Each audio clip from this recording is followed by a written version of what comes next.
Hi friends, welcome to Commerce Bytes. I hope you people are all doing well. So, ഇപ്പോൾ നമ്മൾ കൊണ്ടുപോയിക്കൊണ്ടിരിക്കുന്നത് marathon series on teaching aptitude ആണ്. ഇന്നിപ്പോൾ നമ്മൾ നോക്കാൻ പോകുന്നത് പാർട്ട് 2 ഓഫ് ദിസ് സീരീസ്. നമ്മൾ ഒരു പ്ലേലിസ്റ്റ് ക്രിയേറ്റ് ചെയ്യുന്നുണ്ട്. സോ നിങ്ങൾക്ക് ആ ഒരു പ്ലേലിസ്റ്റ് ചെക്ക് ഔട്ട് ചെയ്ത് കഴിഞ്ഞാൽ നിങ്ങൾക്ക് ടീച്ചിങ് ആപ്റ്റിറ്റ്യൂഡിൻ്റെ എല്ലാ വീഡിയോസും അതിൽ പ്രൊവൈഡ് ചെയ്യുന്നതാണ്. ഓക്കെ, ജസ്റ്റ് കൊമേഴ്സ് ബൈറ്റ്സ് എന്ന യൂട്യൂബ് ചാനൽ നോക്കുക. അവിടെ marathon series on teaching aptitude എന്ന് പറഞ്ഞ് ഒരു പ്ലേലിസ്റ്റാണ് നമ്മൾ ക്രിയേറ്റ് ചെയ്തിട്ടുള്ളത്. സോ NTA-NET പ്രിപ്പയർ ചെയ്യുന്ന എല്ലാ സ്റ്റുഡൻസിനും ഈ ഒരു യൂട്യൂബ് ചാനൽ നിങ്ങൾക്ക് മസ്റ്റായിട്ട് ഹെൽപ്പ് ചെയ്യും എന്ന് നമ്മൾക്ക് പൂർണ്ണ വിശ്വാസമുണ്ട്. അതുകൊണ്ട് തന്നെ ഇനി സമയം കളയാതെ നമുക്ക് വേഗം തന്നെ മുന്നോട്ട് പോവാം. ഓക്കെ, സോ ഇന്നിപ്പോൾ നമ്മൾ നോക്കാൻ പോകുന്നത് ലെവൽസ് ഓഫ് ടീച്ചിങ് ആണ്. ഇത് വളരെയധികം ഇമ്പോർട്ടൻ്റ് ആയിട്ട് ഉള്ള ഒരു ടോപ്പിക്കാണ് ലെവൽസ് ഓഫ് ടീച്ചിങ് എന്ന് പറയുന്നത്. ഇപ്രാവശ്യത്തെ 2020 ഇയറിലെ ക്വസ്റ്റ്യൻ പേപ്പർ എടുത്തു കഴിഞ്ഞാൽ അതിൽ ഒരു മൂന്നാല് ക്വസ്റ്റ്യൻസ് അല്ല, മോർ ദാൻ 3-4 ക്വസ്റ്റ്യൻസോളം നമ്മൾ കണ്ടിട്ടുണ്ട്. അത് പല രീതിയിലാണ് അവർ ചോദിക്കുന്നത്. ആ ഒരു രീതിയാണ് നമ്മൾ പഠിച്ചു വെക്കേണ്ടത്. എന്നാൽ മാത്രമാണ് നമുക്ക് അതുപോലെയുള്ള ക്വസ്റ്റ്യൻസ് വരുമ്പോൾ ടാക്കിൾ ചെയ്യാൻ പറ്റുള്ളൂ. Okay, so levels of teaching ഒറ്റ നോട്ടത്തിൽ നോക്കിക്കഴിഞ്ഞാൽ നമുക്ക് അവിടെ 3 ലെവൽസേ കാണാൻ പറ്റുള്ളൂ. Memory level, understanding level and reflective level. ഈ 3 ലെവലിൻ്റെയും പ്രൊപ്പൗണ്ടേഴ്സും വളരെയധികം ഇമ്പോർട്ടൻ്റ് ആണ്. പല പ്രാവശ്യം ചോദിച്ചും കണ്ടിട്ടുണ്ട്. ഓക്കെ, സോ മെമ്മറി ലെവലിൻ്റെ പ്രൊപ്പൗണ്ടർ നോക്കിക്കഴിഞ്ഞാൽ ഹെർബർട്ട് ആണ്, HERBART. പിന്നെ പറയുന്നത് അണ്ടർസ്റ്റാൻഡിങ് ലെവലാണ്. അണ്ടർസ്റ്റാൻഡിങ് പ്രൊപ്പൗണ്ട് ചെയ്തിരിക്കുന്നത് മുറിസോൺ ആണ്. ഇനി റിഫ്ലക്റ്റീവ് ലെവലാണെങ്കിലോ അത് പ്രൊപ്പൗണ്ട് ചെയ്തിരിക്കുന്നത് ഹണ്ട് ആണ്, HUNT. ഓക്കെ, സോ ഇനി നിങ്ങൾക്ക് ഈ 3 പ്രൊപ്പൗണ്ടേഴ്സിനെ ഓർക്കാനായിട്ട് ഞാനൊരു ട്രിക്ക് പറഞ്ഞു തരാം. അതായത് നമ്മളെല്ലാവരും 8, 9, 10 പീരിയോഡിക് ടേബിൾ കെമിസ്ട്രിയിൽ പഠിച്ചിട്ടുണ്ട് അല്ലേ? അതിലെങ്ങനെയാണ് നമ്മൾ എഴുതിയിരുന്നത്? ഇപ്പോൾ ഹീലിയം നമ്മൾ എഴുതിയിരുന്നത് HE, എന്നിട്ട് ഓരോന്നിനും അതിൻ്റേതായ ഓരോ കെമിക്കൽ ഫോർമുലാസ് ഉണ്ട്. അപ്പോൾ അതുപോലെ ഒന്ന് ജസ്റ്റ് എഴുതിയാൽ മതി. ഇപ്പോൾ ആദ്യം മെമ്മറി ലെവലാണ്, പിന്നെ അണ്ടർസ്റ്റാൻഡിങ് ലെവലാണ്, പിന്നെ റിഫ്ലക്റ്റീവ് ലെവലാണ് എന്ന് നിങ്ങൾക്കറിയണ്ടാവും. സോ ആദ്യം നമുക്ക് എഴുതാം HE, പിന്നെ എഴുതാം MO. ഈ MO എന്ന് എഴുതുമ്പോൾ M ക്യാപിറ്റൽ ലെറ്റർ എന്നുള്ളത് സ്മോൾ ലെറ്ററിലും വേണം എഴുതാൻ. സോ HEMOHU എന്നായിരിക്കും നിങ്ങൾക്ക് കിട്ടുന്ന ആ ഒരു നിമോണിക്. അപ്പോൾ നിങ്ങൾക്ക് ഓർക്കാൻ നല്ല എളുപ്പമാണ്. Okay, HEMOHU. Okay, so memory level, understanding level, reflective level. ഇനി നിങ്ങൾക്ക് ഇത് വളരെ ഇമ്പോർട്ടൻ്റ് ആണ്. അത് നിങ്ങൾ മസ്റ്റായിട്ട് സ്കെച്ച് പെൻ വെച്ചൊന്ന് മാർക്ക് ചെയ്ത് വെക്കേണ്ടത് വളരെയധികം ഇമ്പോർട്ടൻ്റ് ആണ്. ഇനി ഇത് എങ്ങനെയാണ് ക്വസ്റ്റ്യൻ ഫോമിലേക്ക് വന്നേ എന്നുള്ളത് ഞാൻ പറഞ്ഞു തരാം. ഇപ്പോൾ നമ്മളോട് ചിലപ്പോൾ ചോദിക്കും, ഒരു ക്വസ്റ്റ്യൻ നമുക്ക് തന്നു എന്ന് വിചാരിക്കും.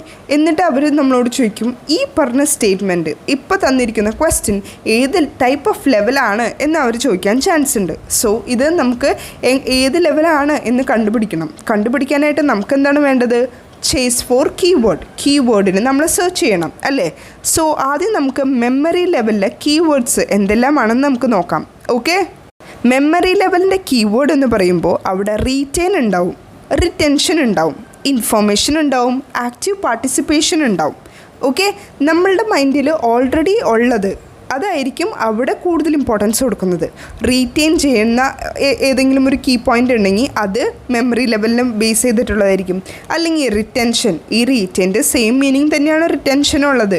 പിന്നെ റിറ്റൻഷൻ, പിന്നെ ഇൻഫോർമേഷൻ, പിന്നെ ആക്റ്റീവ് പാർട്ടിസിപ്പേഷൻ ഓഫ് സൂപ്പർവൈസർ, അതായത് ടീച്ചറിൻ്റെ ആക്റ്റീവ് പാർട്ടിസിപ്പേഷൻ വരുന്നത് നമ്മളുടെ മെമ്മറി ലെവലിലാണ്. ഓക്കെ, നിങ്ങൾക്ക് മനസ്സിലായെന്ന് ഞാൻ വിശ്വസിക്കുന്നു. മെമ്മറി ലെവലാണ് പറഞ്ഞിരിക്കുന്നതെങ്കിൽ നമ്മളുടെ മെമ്മറിയിൽ, നമ്മളുടെ തലയിൽ നമ്മൾക്കുണ്ടാവുന്ന കുറച്ച് ഇൻഫർമേഷൻസ് ഉണ്ടാവുമല്ലോ. ഇപ്പോൾ കുറച്ച് കാര്യങ്ങൾ നമ്മൾ ചെറുപ്പം മുതൽ ഇപ്പോൾ A to Z തന്നെ എടുക്കും. നമ്മൾക്കത് നമ്മുടെ മൈൻഡിൽ, നമ്മുടെ മെമ്മറിയിൽ നമ്മളിപ്പോഴും അത് റീറ്റെയിൻ ചെയ്ത് വെക്കുന്നുണ്ട്. സോ അതെല്ലാം ഒരു മെമ്മറി ലെവലിൽ വരുന്ന ഇൻഫർമേഷൻസ് ആണ്. അത് ആക്റ്റീവ് പാർട്ടിസിപ്പേഷനായിട്ട് അവിടെ പഠിപ്പിച്ചു തന്നത് ആരാണ്? ടീച്ചറാണ്. അതും നിങ്ങൾ ഒന്ന് മൈൻഡിൽ വെക്കേണ്ട കാര്യമാണ്. So learning, retaining, recalling, recognising അങ്ങനെയുള്ള കീവേഡ്സ് ഒക്കെ കണ്ടു കഴിഞ്ഞാൽ അതും മെമ്മറി ലെവലാണ്. ഓക്കെ, മെമ്മറി ലെവലിലായിരിക്കും മറ്റേ memorisation of facts, information by the learners അങ്ങനെയൊക്കെ പറയുന്നത്. അല്ലെങ്കിൽ ഇപ്പോൾ റൂട്ട് ലേണിംഗ് എന്ന് പറയുന്നതും ഈ ഒരു മെമ്മറി ലെവലിൻ്റെ സെക്ഷനിൽ വരുന്നതാണ്. റൂട്ട് ലേണിംഗ് എന്ന് പറയുന്നത് നമ്മൾ റിപ്പീറ്റായി പഠിക്കുന്ന ഓരോ കാര്യങ്ങൾ. ഇപ്പോൾ ഫോർ എക്സാമ്പിൾ നമ്മളുടെ ഫോൺ നമ്പർ നമ്മൾ അർത്ഥം മനസ്സിലാക്കിയിട്ടല്ല പഠിച്ചു വെച്ചിരിക്കുന്നത് അല്ലേ? നമ്മൾ സ്വയമേ നമ്മൾ താനേ ഇങ്ങനെ പഠിച്ചു വെച്ചിരിക്കുന്ന കുറച്ച് നമ്പേഴ്സാണ് നമ്മളുടെ ഫോൺ നമ്പേഴ്സ് എന്ന് പറയുന്നത്. സോ ആ ഒരു ഫോൺ നമ്പർ നമ്മൾ പഠിച്ചിരിക്കുന്ന ആ ഒരു രീതി എന്ന് പറയുന്നത് റൂട്ട് ലേണിംഗ് ആണ്.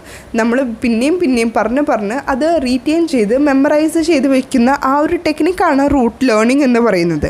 ഇത് വളരെയധികം ഇമ്പോർട്ടൻ്റ് ആയിട്ടുള്ള ടേമാണ്, മസ്റ്റായിട്ട് നോട്ട് ചെയ്ത് വെക്കണം. ഓക്കെ, സോ മെമ്മറി ലെവലിൽ വരുന്ന കീ പോയിൻറ്റ്സ് ഒക്കെ ഞാൻ പറഞ്ഞു കഴിഞ്ഞു. ഇനി നമുക്ക് അടുത്ത പോയിൻ്റ് എന്ന് പറയുന്നത് അണ്ടർസ്റ്റാൻഡിങ് ലെവലാണ്. അണ്ടർസ്റ്റാൻഡിങ് ലെവൽ എന്ന് പറയുമ്പോൾ അവിടെ റിലേഷൻഷിപ്പിനായിരിക്കും കൂടുതൽ ഇമ്പോർട്ടൻസ് കൊടുക്കുന്നത്. Okay, relationship.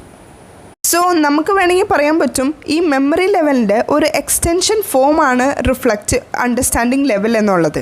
എന്നാൽ റിഫ്ലക്റ്റീവ് ലെവൽ, അതായത് ഇനി വരാൻ പോകുന്ന ലെവലിൻ്റെ ഒരു ഫൗണ്ടേഷൻ മെത്തേഡ് അല്ലെങ്കിൽ ഫൗണ്ടേഷൻ ലെവൽ എന്നും നമുക്ക് അണ്ടർസ്റ്റാൻഡിങ് ലെവലിനെ പറയാൻ പറ്റും.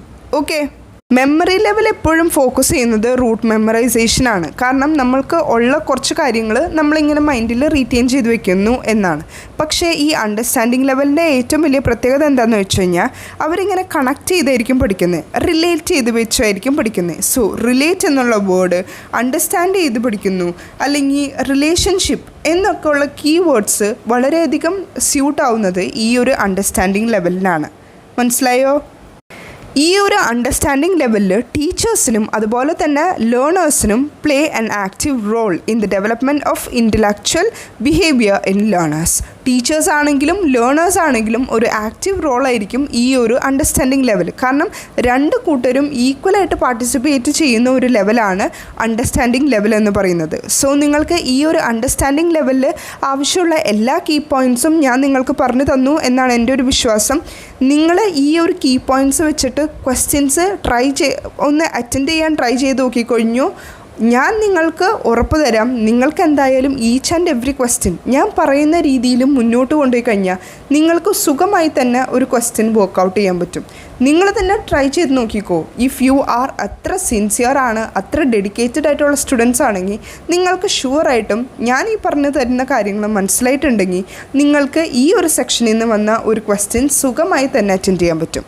ഓക്കെ, ഇനി നമുക്ക് ഈ ഒരു സെക്ഷൻ്റെ ലാസ്റ്റ് ലെവൽ, അതായത് റിഫ്ലക്റ്റീവ് ലെവൽ ഒന്ന് നോക്കാം. റിഫ്ലക്റ്റീവ് ലെവൽ ഞാൻ പറഞ്ഞ പോലെ പ്രൊപ്പൗണ്ട് ചെയ്തിരിക്കുന്നത് ഹണ്ടാണ്. ഓക്കെ, സോ നമ്മുടെ ടീച്ചിങ് ലെവലിൽ തന്നെ ഏറ്റവും ഹയസ്റ്റ് ആയിട്ടൊരു ലെവലാണ് ഈ ഒരു റിഫ്ലക്റ്റീവ് ലെവൽ എന്ന് പറയുന്നത്. റിഫ്ലക്റ്റീവ് ലെവൽ എന്ന് പറയുമ്പോൾ തന്നെ നമുക്കറിയാം, ഓക്കെ ഇവൻ കുറച്ചൊരു കൂടിയ ആളാണ് എന്നുള്ളത്, റൈറ്റ്?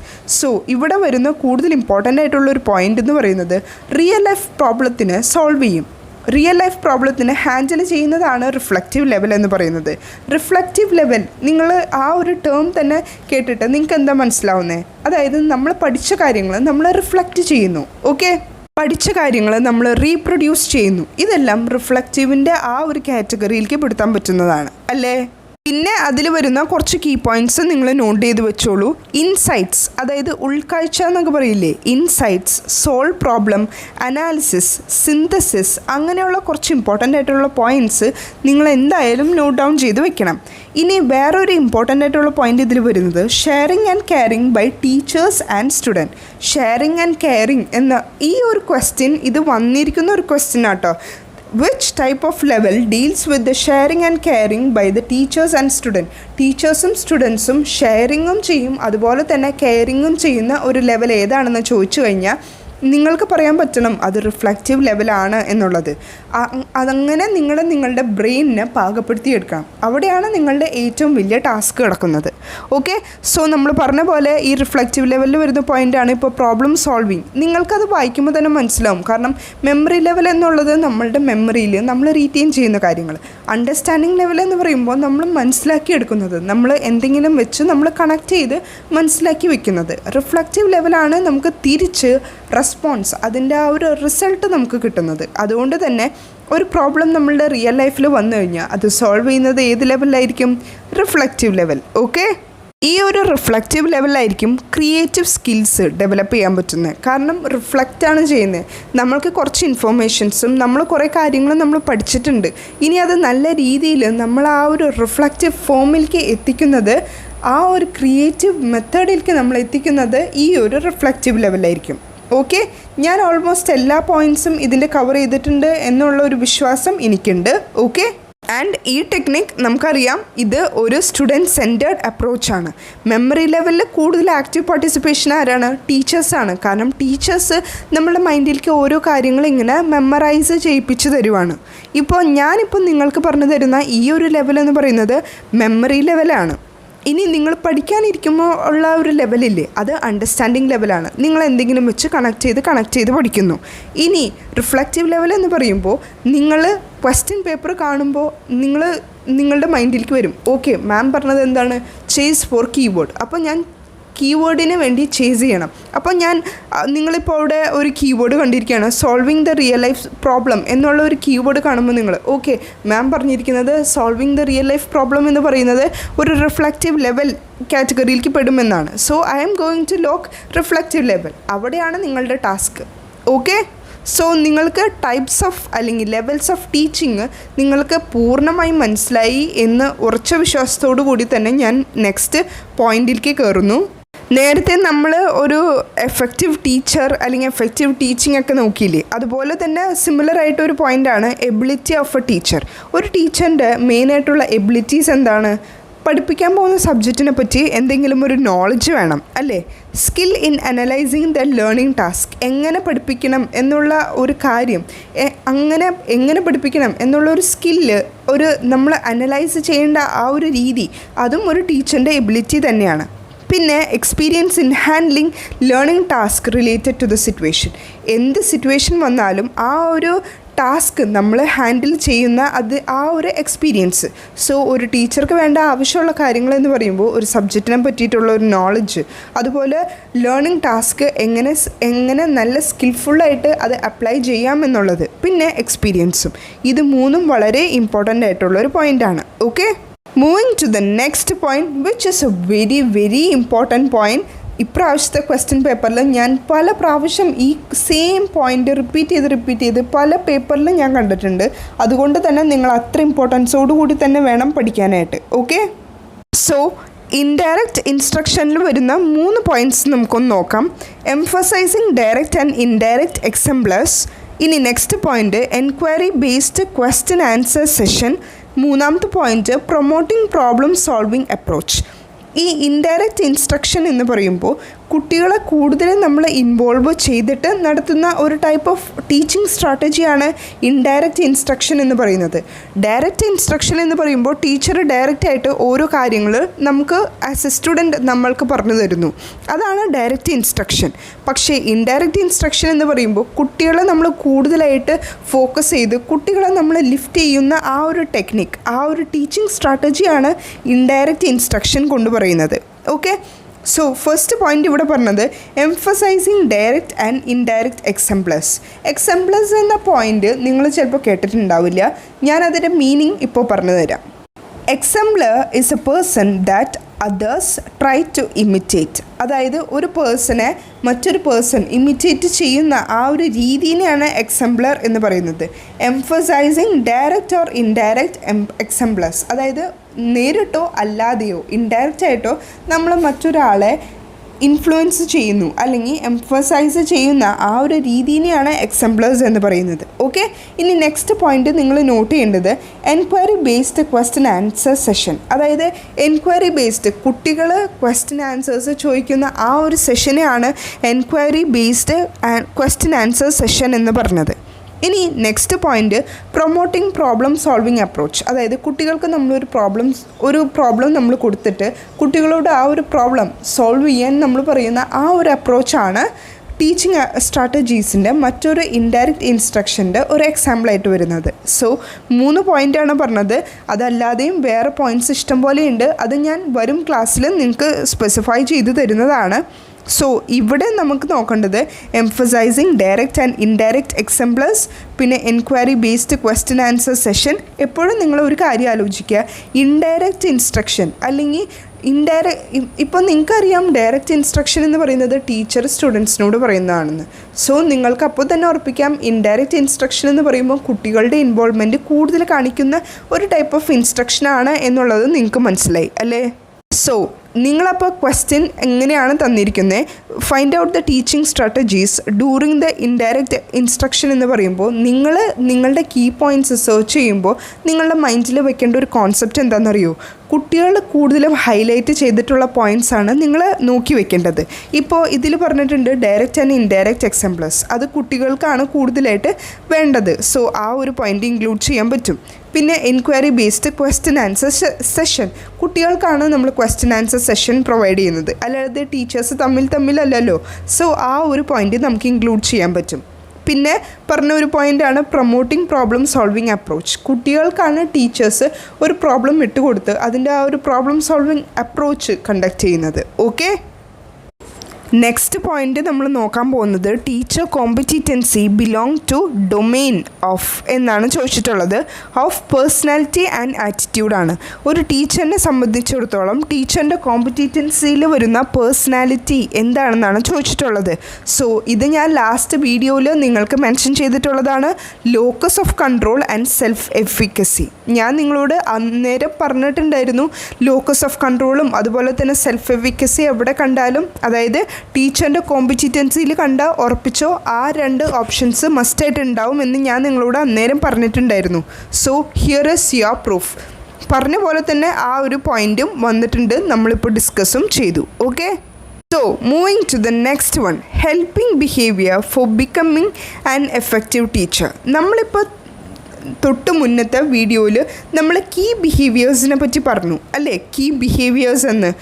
ഒരു എഫക്റ്റീവ് ടീച്ചിങ്ങിൽ നമുക്ക് വേണ്ട കീ ബിഹേവിയേഴ്സ് ഏകദേശം അത് തന്നെയാണ് ഹെൽപ്പിംഗ് ബിഹേവിയർ എന്ന് പറയുന്നത്. ഓക്കെ, സോ ഈ ഒരു ഹെൽപ്പിംഗ് ബിഹേവിയറിൽ വരുന്ന കുറച്ച് പോയിൻറ്റ്സ് നമുക്ക് ബിഹേവിയേഴ്സ് എന്ന് പറയുമ്പോൾ കുട്ടികളെ നമ്മൾ ഹെൽപ്പ് ചെയ്യുന്ന ഒരു ടൈപ്പ് ഓഫ് ബിഹേവിയർ. ഒരു എഫക്റ്റീവ് ടീച്ചിങ്ങിൽ നമുക്ക് കുട്ടികളെ എങ്ങനെയൊക്കെയുള്ള രീതിയിൽ നമുക്ക് കുട്ടികളെ ഹെൽപ്പ് ചെയ്യാൻ പറ്റും എന്നുള്ള പോയിൻറ്റ്സാണ് നമ്മളിപ്പോൾ പറയാൻ പോകുന്നത്. ഇപ്പോൾ സ്ട്രക്ചറിങ് എന്ന് പറയുമ്പോൾ കുട്ടികൾക്കാണ് നമ്മൾ ആ ഒരു ടാസ്ക് കൊടുക്കുന്നത്. കുട്ടികളോട് ആ ഒരു സെൻറ്റൻസ്, ആ ഒരു ടേം സ്ട്രക്ചർ ചെയ്യാൻ പറയുന്നതാണ് സ്ട്രക്ചറിങ് കൊണ്ട് ഉദ്ദേശിക്കുന്നത്. അതുപോലെ തന്നെ ഇപ്പോൾ പ്രോബിങ് എന്ന് പറഞ്ഞത് നമ്മൾ തൊട്ട് മുന്നേ നോക്കി, അതായത് teachers statement that encourage students to elaborate on an answer either their own or that of other. ഇത് കുട്ടികളോട് തന്നെ ആ ഒരു തന്നിരിക്കുന്ന ടേം എലാബറേറ്റ് ചെയ്യാൻ അല്ലെങ്കിൽ എക്സ്പ്ലെയിൻ ചെയ്യാൻ നിങ്ങൾക്ക് മനസ്സിലാവുന്ന രീതിയിൽ പറയാനാണ് പ്രോബിങ് കൊണ്ട് ഉദ്ദേശിക്കുന്നത്. പിന്നെ നമ്മൾ തൊട്ട് മുന്നേ കീ ബിഹേവിയറിൽ പറഞ്ഞ ഒരു പോയിൻറ്റും കൂടി ഇവിടെ ആഡ് ഓൺ ചെയ്തിട്ടുണ്ട്. Using students idea and not instructional variety in front of structuring. So സ്റ്റുഡൻസിൻ്റെ ഐഡിയ അതുപോലെ തന്നെ സ്ട്രക്ചറിങ് ആൻഡ് പ്രോബിങ് ഇതെല്ലാമാണ് helping behaviours to become an effective teacher എന്ന് പറയുന്ന പോയിൻറ്റ്സിൽ വരുന്ന ഒരു കാര്യം.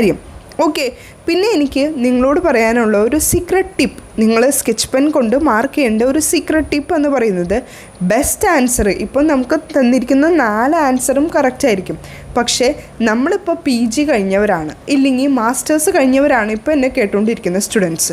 സോ നിങ്ങൾക്ക് അറിയാൻ പറ്റണം the best answer should select. ഈ 4 ഓപ്ഷൻ തന്നിട്ട് ഞാൻ ഏറ്റവും നല്ലൊരു ഓപ്ഷനാണ് സെലക്ട് ചെയ്യേണ്ടത് എന്ന് നിങ്ങൾക്കറിയാം. സോ അങ്ങനെ ഈ 4 ഓപ്ഷനിൽ ഏറ്റവും നല്ല ഒരു ഓപ്ഷൻ വേണം നിങ്ങൾ സെലക്ട് ചെയ്യാൻ. അതുപോലെ തന്നെ ഞാൻ എപ്പോഴും പറയുന്ന ഒരു കാര്യമാണ് ഫോക്കസ് ഓൺ യുവർ കീവേഡ്. കീവേഡാണ് നിങ്ങളുടെ ഊണിലും ഉറക്കത്തിലും നിങ്ങളുടെ മൈൻഡിൽ വേണ്ടത്. ചേസ് ഫോർ കീവേഡ് എന്ന് പറയുന്ന ഈ ഒരു വോയിസാണ്.